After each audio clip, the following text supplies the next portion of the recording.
favourite items contain animals change the way we feel about them forever. Tonight, it's the pig. I can't even see the blood. Look at the skill. Oh my gosh.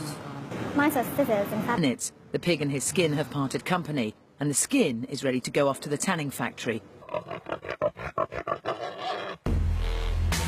Luxurious leather. Eating the pigs, and for the rest of the pieces we are getting the leather, and after that you can buy fancy goods like shoes, bags, fancy leathers and stuff like that. Here we have got the fatting machines.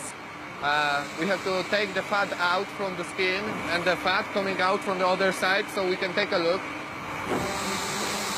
There it is. So what do you do with this fat? We are selling that fat, and after that, the other companies producing the hand soap, eyeliner mascara, What? for a creams and for a head and for a hand soap straight from here. Yes. Creams, soaps, mascaras, makeup, cosmetics. You know that lots of cosmetics contain animal fat. Yeah. Well, that's animal fat. Really disturbing. As surprising as it may be to Sade and Prince, animal fats are still used in lots of products we use every day, from makeup to hand wash and even soap. He's going to get the pig now and he's going to put it into this pig tank, which will remove the hair.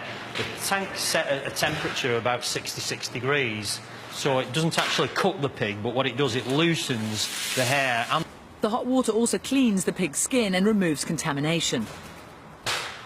Oh, look at that! what a difference. I'm going to follow the hair onto the next stage of its journey into a hairbrush, as hard as that is to imagine right now. We can turn this wild boar bristle into a finished hairbrush. Something like that. Something like that.